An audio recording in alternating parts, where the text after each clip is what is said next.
Bonjour, je suis Sylvain Mancuso, propriétaire de Mancuso Ostéopathie et aujourd'hui je vais vous parler d'une cause commune de consultation dans ma clinique, la douleur d'épaule. L'épaule a une amplitude de mouvement large et polyvalente. Quand quelque chose ne va pas au niveau de l'épaule, cela entrave tous vos mouvements de la journée et vous ne pouvez pas bouger librement.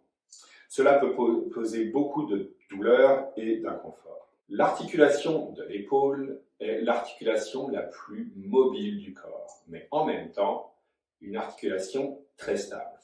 Vous pouvez y mettre tout le poids de votre corps. Qu'est-ce qui cause la douleur à l'épaule?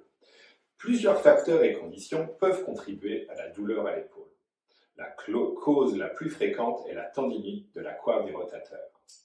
Il s'agit d'un problème caractérisé par l'inflammation des tendons.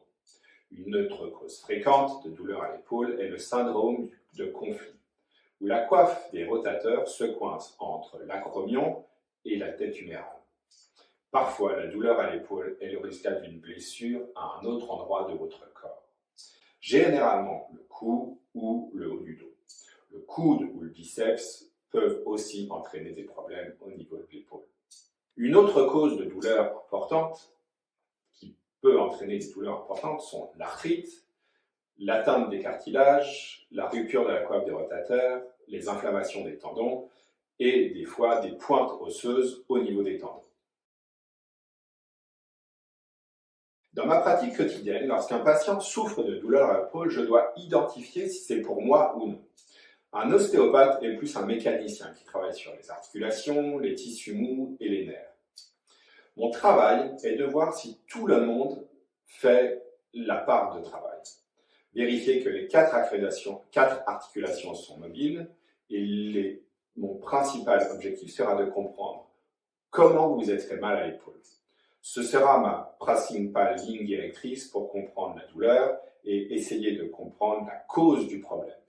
Donc, nous allons vérifier souvent le haut du dos, les côtes, et même vérifier le système sympathique ou parasympathique ou orthosympathique pour voir s'il n'y a pas une douleur venant en fin de compte d'un problème ailleurs qui se répercuterait à l'épaule. Avoir une bonne routine d'étirement pour garder votre épaule mobile est très importante et je vais vous en montrer une aujourd'hui. The first one I'm going to show you is for the biceps, come from here, going to the elbow. You can use a ball like I show you now and just try to put your hand like that and turn. The idea, if you can just put your legs like that and just open, and you will need to feel the stretch going down from your shoulder to your elbow.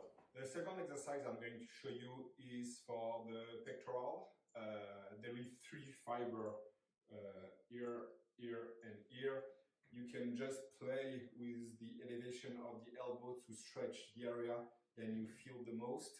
Same things with the feet on the ground, and just try to open, breathe in and breathe out, and you will feel the stretch on your chest there.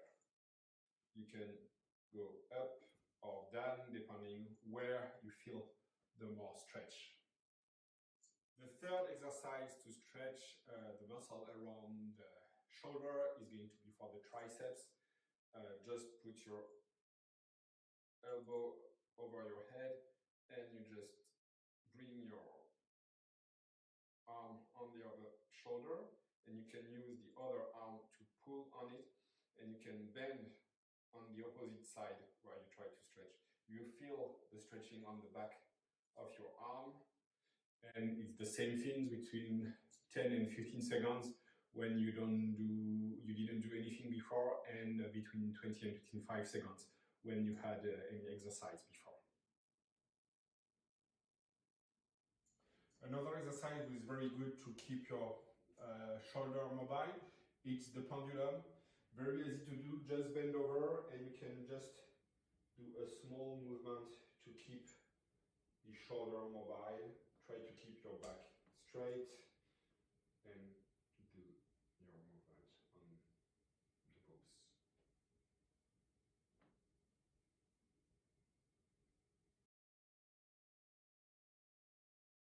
Comme nous l'avons vu, l'origine de la douleur à l'épaule peut être très variable. Des exercices d'épaule simples peuvent aider à étirer et à renforcer les muscles de la coiffe des rotateurs. L'épaule est une articulation complexe, un creuset entre force et souplesse. Votre poste de travail, votre posture, votre position de sommeil peuvent changer beaucoup de choses. Votre médecin de famille sera le seul à pouvoir diagnostiquer le type de douleur à l'épaule dont vous souffrez. Et si vous avez des questions, juste suivez le lien ici. Passez une bonne journée.